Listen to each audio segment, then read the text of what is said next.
Կար ժամանակով կխնդրեմ նստես։ Հալելույա։ Եթե դժվար չի շարունակիր։ Ոսկ։ Լավ, մենք ես կտանք այդ հնարավորությունը։ Լավ։ Հալելույա։ Գիտես, աղբերներ ջան,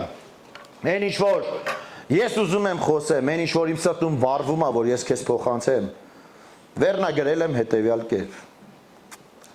Նորից վեր կաց։ Նորից վեր կաց։ Ինչի որովհետև ես տեսել եմ մարդկանց, ես տեսել եմ քրիստոնյաների, ես ինքս եղել եմ այդ իրավիճակների մեջ, երբ որ լինելով հավատքի մեջ, լինելով եկեղեցու մեջ,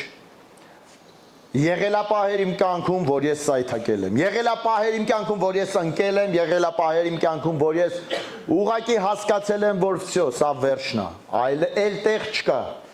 այն հայերեն չգիտեմ պլենտուս ասածը, դրա շրեշտակից չհասկացաք, հայերեն խոսանք, պլենտուսի մակարդակին, այսինքն այդքան ցածր է եղել այն զգացողությունը, երբ որ ես հայտնվել եմ ընկած սայթակած վիճակում։ Ու ես հասկացել եմ մի բան, ինչքան շատ քրիստոնյաներ, ինչքան շատ մարդիկ, ինչքան շատ աղբերներ կան, որ հայտնվում են այդ իրավիճակում եւ հետո չեն կարողանում վեր կենալ։ Եվ հետո չեն կարողանում գնալ Տիրոջ հետևից։ Եղել է քո կյանքում թե չէ, երբ որ Տերը քեզ ազատել է, ու հանկարծ օրերից մի օր դու նորից սայթակել ես ու ընկել ես այն նույն մեղքերի մեջ, որը որ գործել ես մինչև Աստծուն դառնալը։ Կարող ես ձեռք չբարձրացնել, ես գիտեմ, եթե դու ձեռք չես պատրաստվում բարձրացնես, մենք վերջում կաղոթենք, որ ստի դևը քշենք քո մեջից։ Չկա այդպիսի մեկը, ամեն մեկը սայթակում է։ Աստծո խոսքը ասում է արդար անգամ, 7 անգամ եթե ընկնի, Տերը նրան նորից վեր կկանգնեցնի։ Սա չի խոսում նրա մասին, որ դու պարտադիր պետք է ընկնես, բայց չի բացառում, որ դու կարաս կանգնած մնաս։ Ընդհակառակը նոր ուխտը ասում է նա որ կանգնած է, թող զգուշ լինի, թող զգուշանա, թող իր անձին ուշադիր լինի, որ հանկարծ չընկնի։ Եվ այսօր խոսալու եմ նրա մասին, կարճ, փորձելու եմ կարճ կապեմ, որպեսզի քո հավատքը բարձրացնեմ, որպեսզի քեզ նորից տամ այն երկրորդ հնարավորությունը, որ դու փափագում ես, որ դու ասում ես, այ օրինակ, եթե քո կյանքը, եթե դու հիշես հիմա այն պահերը, երբ որ դու նորից սայթակեցիր, երբ որ դու նորից սկսեցիր խմել կամ ընկար շնության մեջ կամ մտար այդ կեղտոտ սայթերը կամ չգիտեմ հայոյանք կամ չգիտեմ մեկ այլ մեղքի մեջ հայտնվեցիր, երբ որ նորից այդտեղ հայտնվեցիր, արդյոք դու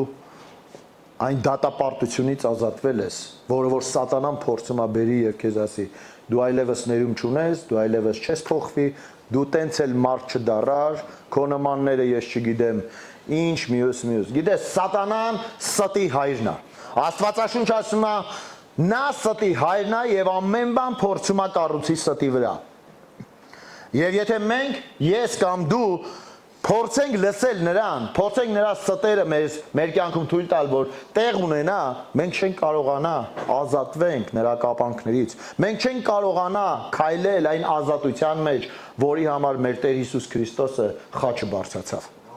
Աստծո խոսքը ասում է, որ մեր Տերը խաչի վրա, երբ որ մահացավ, նա իջավ դժոխք եւ խլեց։ Մի թարգմանության մեջ ասում է,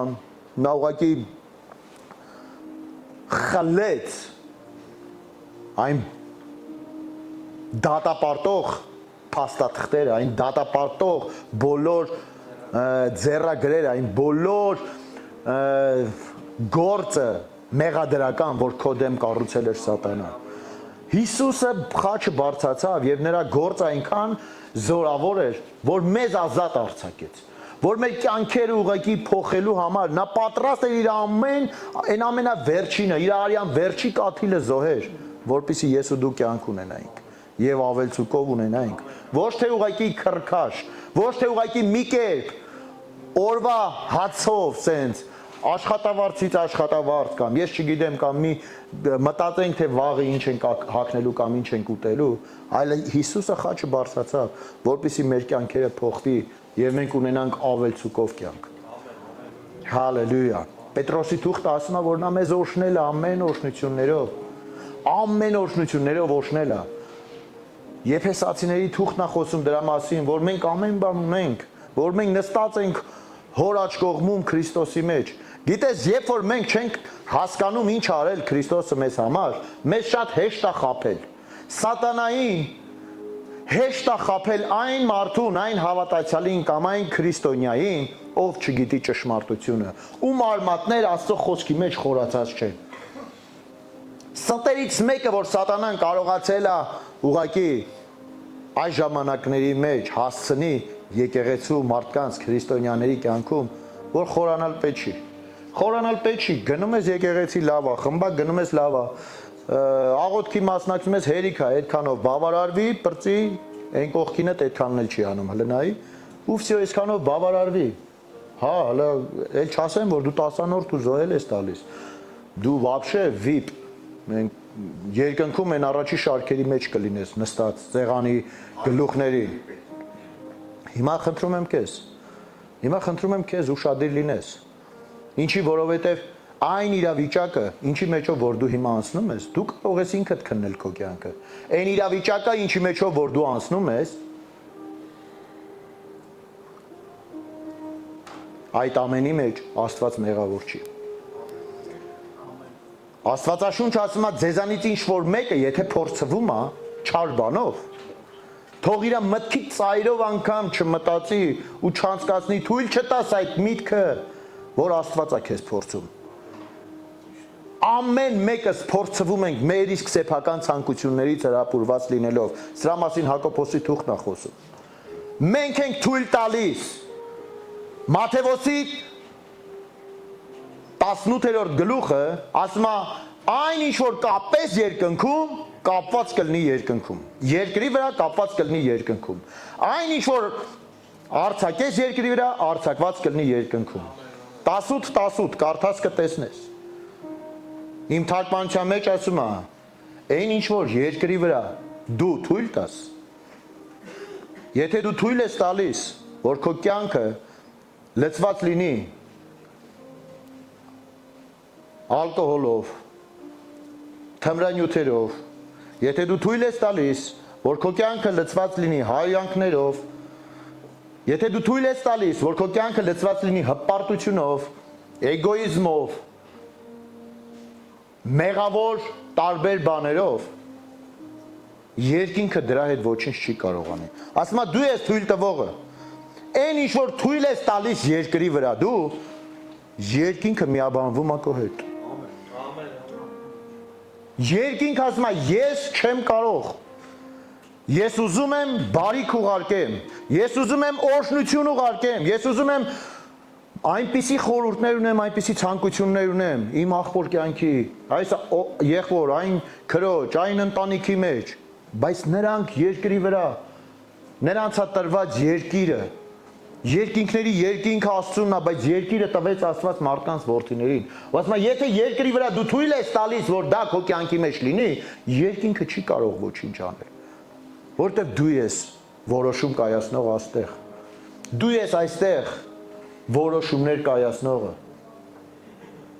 Եթե դու թույլ տաս, որ հավատքի պրոցեսը քո կյանքում սկսի աշխատել եւ գործել, եթե դու թույլ տաս, որ այն ինչ որ երկնքում է, ինչպես մեր Տերը, այդ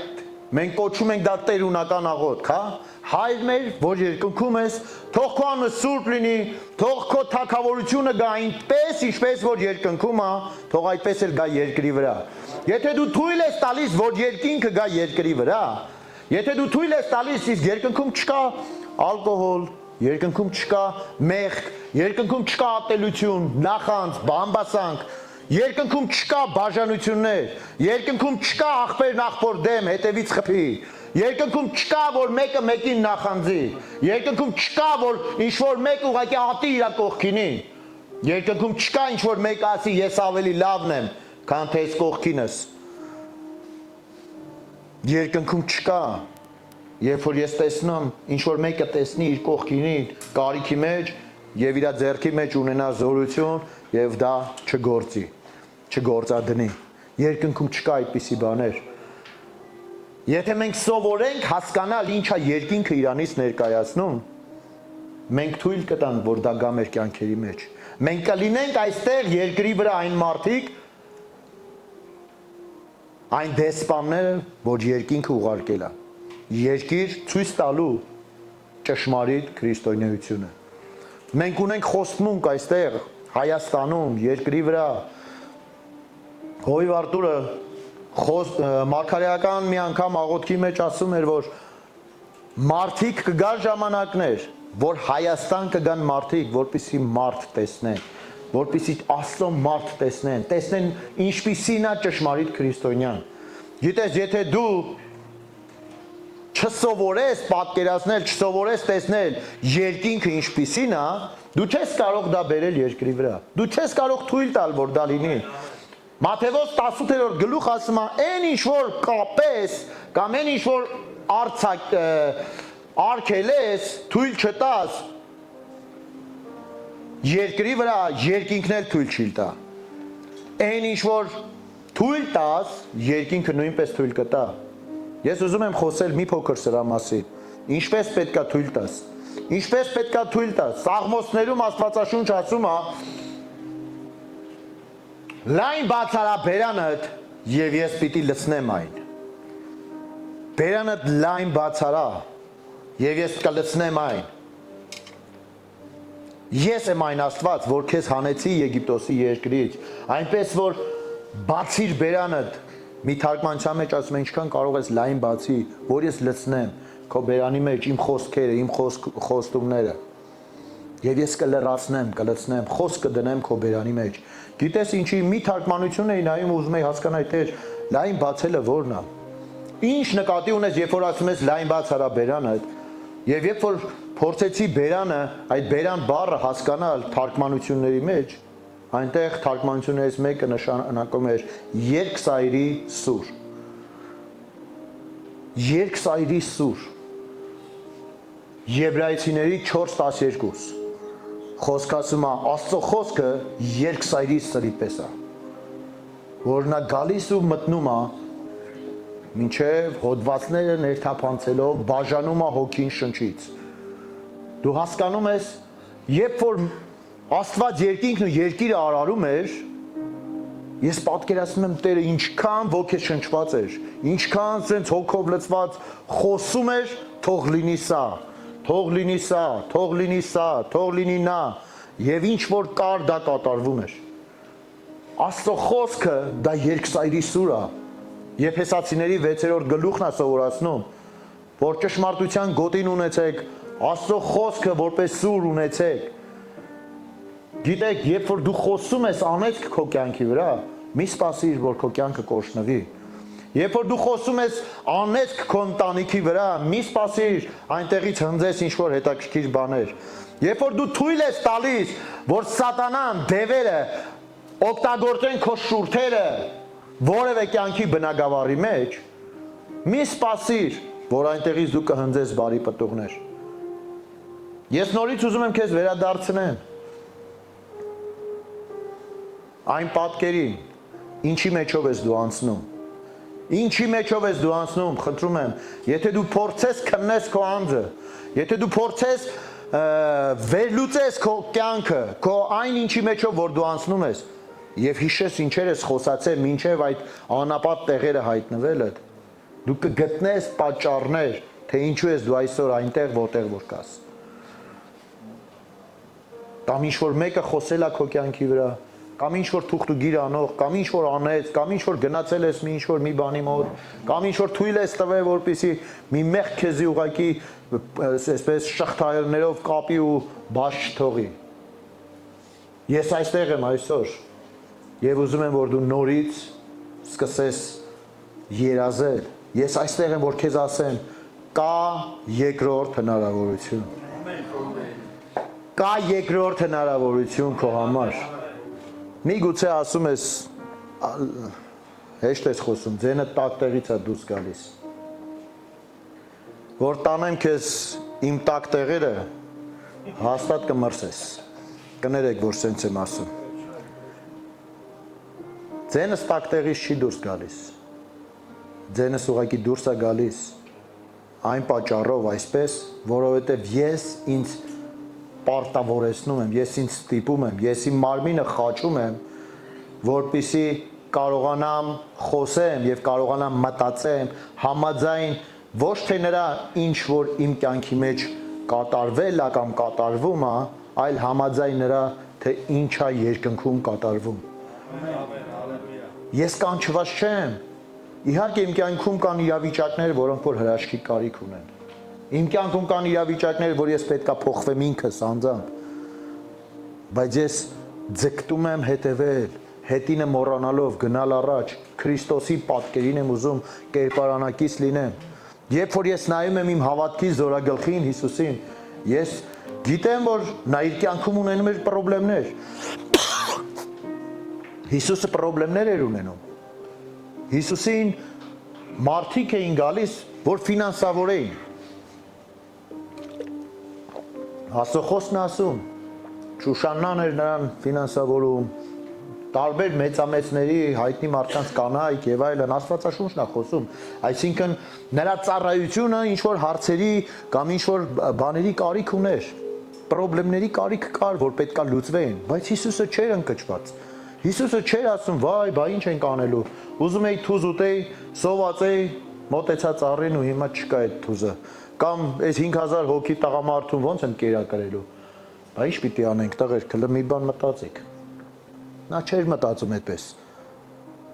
Ինչի, որովհետև նրա հայացքը երկնքի մեջ էր։ Նա գիտեր, որ հայրը, այն ինչ որ հորինն է, այդ ամենը իրանն է։ Գիտես, դու պետք է սովորես ապրել այդպես, որ քո հայրը, որ երկնքում քեզ սիրում է հավիտենական սիրով։ Ստեղի մոտ նշված է, որ այս բառից հետո մոտ մի 100 հատ ամեն պետքա լսեի։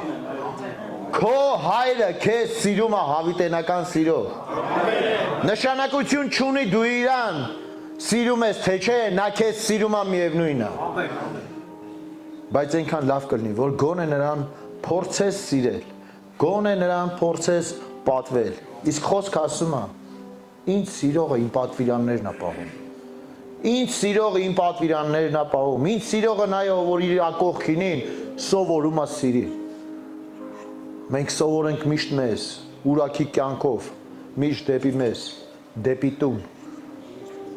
Բայց երբ որ դու սովորես երկնքի օրենքները օգտագործել, երբ որ դու կսովորես երկնքի կյանքով ապրել, դու կհասկանաս, որ Աստված վեր է քո կյանքի իրավիճակներից։ Քո կյանքի իրավիճակները պետքա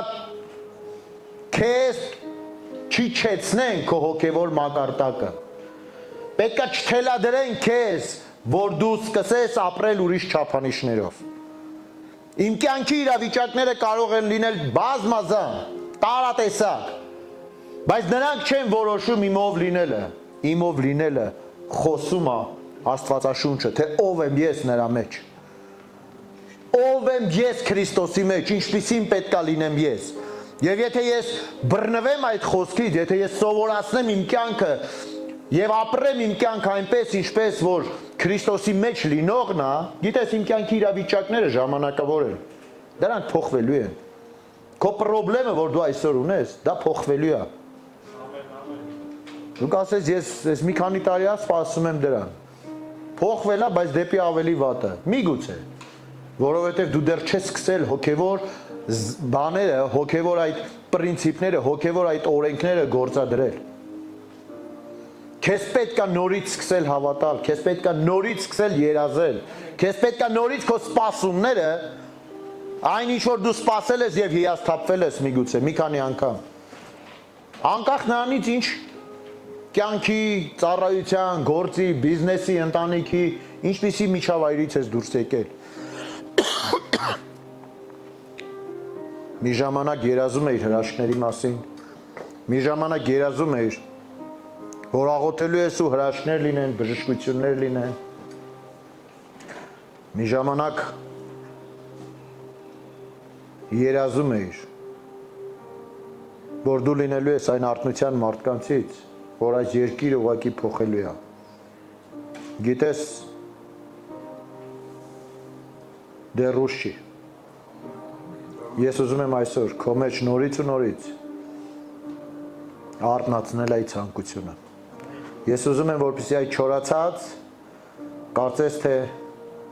դու հաշտվել ես այդ մտքի հետ։ Ես ուզում եմ քո հետ կիսվեմ այն ամեն ինչ որ Տերը իմ սրտում դրել է։ Դու կասես, բայց ես ինչի համար ես խոսում, ով Արմեն կամ ախպեր ջան, ինչ կուզես մտածի։ Ես չգիտեմ, ես երբ որ աղոթում եի այս ծառայության համար, Սուրբ Հոգին դրել է այս բաները, որ ես ասեմ, ես չգիտեմ, սա ում է վերաբերվում, սա քանիսին է վերաբերվում, քանիսի կյանքին է կպնում։ Բայց եթե դու ուզում ես տեսնես սատանային պարտված քո կյանքում, եթե դու նորից ու նորից ուզում ես երազես, բայց ինչ-որ մի ձայն, ինչ-որ մի միտք, միգուցե զգացողություն, քեզ ասում է, դու մի քանի անգամ փորձել ես, դա քո մոտ չի հաջողվել, այնպես որ սա միգուցե ինչ-որ մեկի համար է, բայց ոչ քո։ Ես այստեղ եմ, որ քեզ ասեմ, Աստված ուզում է քեզ ևս հնարավորություն տա, ևս մի հնարավորություն, բայց որպեսզի դու տաղավարի, որպեսզի դու ոչ թե սենց տեղացես հա ու հելնես եթաս նորի, գնաս նորից քո այն ճահիճի մեջ, մեղքերի ճահիճի մեջ ապրես, այլ որ իսկապես դու որոշում կայացնես։ Գիտես, Աստվածաշունչ ասում է, որ ամեն բան հնարավոր հավատացողին, ամեն բան։ Դու ուզում ես, որ քեզ ամեն բան հնարավոր լինի, ինչ ուզես ստացվի քո մոտ։ Այստեղ շեշտը գիտես, մենք երբեմն այս խոսքերը կարդալուց դնում ենք, որ ամեն բան, շատ լավ է, որ ամեն բան է, բայց դա հնարավոր է մենակ գիտես ում հավատացողին։ Շեշտը պետք է դնել հավատքի վրա։ Ոչ թե ցանկության վրա ինչ եմ ես ուզում, այլ հավատքի վրա։ Արդյոք ես իմ մեջ ունեմ այդ հավատքը։ Արդյոք ես Քրիստոսի այդ զորացնող Հիսուս Քրիստոսով ամեն բան կարող եմ, թե ես ինքս ինձ եմ փորձում ինչ-որ մի բան անեմ։ Գալիս են ժամանակներ ամբողջ երկրի վրա, ամբողջ աշխարհի վրա, որ գնալով խավարը ծածկելի ազգերին, մառախուղը ծածկելի է ժողովուրդներին, ու միայն Տերը լուսավորելու է այն մարդկանց կյանքերը, ովքեր որ ունեն հավատք։ Երբ որ Հիսուսը ասում էր, երբ որ վերադառնամ, արդյոք հավատք կգտնեմ երկրի վրա, թե չէ, դա այն հավատքը չի, որ ես ու դու ասում ենք, դե մենք գիտենք, որ Աստված կա։ Աստված, հա, իհարկե, Հիսուսն է, Քրիստոսն է, Հայրն է, Որդին, Սուրբ Հոգին։ Դու դրանով ոչինչ չասեցիր, կարելի ասել, որովհետև դևերը նույն հավատքը ունեն եւ սարսափում ու դողում են։ Այս հավատքի մասին չի խոսքը։ Խոսքը նրա մասին է, արդյոք գործող հավատք կա, թե չէ։ Հա? Արդյոք դու այն ինչ որ լսում ես Աստծո խոսքի մեջ, այն խոստմունքները, որոնք որ կան Աստծո խոստմունքի մեջ, արդյոք դու այտենց փորձում ես ապրես, թե չէ։ Արդյոք դու ապրում ես երկնքով, թե չէ։ Եվ միակ կառույցը, ես չեմ ուզում ասեմ անհատը, այլ ուզում եմ ուղղեմ կառույցը։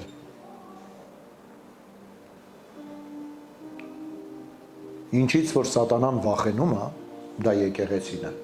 Դու կասես, ես եկեղեցում եմ։ Գիտես, եկեղեցի գալը քեզ քրիստոնյա չի սարքում։ Կներեք։ Ոչ էլ ինձ։ Եկեղեցի այցելելը ինձ ու քեզ քրիստոնյա չի սարքում, հավատացյալ չի դարձնում։ Մի ծառայող շատ վաղուց եմ լսել, ասում է, եթե դու ավտոտնակի մեջ ես գտնվում, հա, դու մեքենա չես ավտոմատ դառնում։ Եթե դու գտնվում ես ավտոտնակում, դա դեռ չի նշանակում, որ դու մեքենա ես։ Այդպես էլ, եթե դու այցելում ես եկեղեցի, դա դեռ չի նշանակում, որ դու քրիստոնյա ես կամ հավատացյալ ես։ Այս այնքան կարևոր բան է, որ մենք պետք է սովորենք։ Վերջին ժամանակներում սատանան սարսափում ու դողում է եկեղեցու։ Որովհետև եկեղեցուն Աստված տվել այդ իշխանությունը։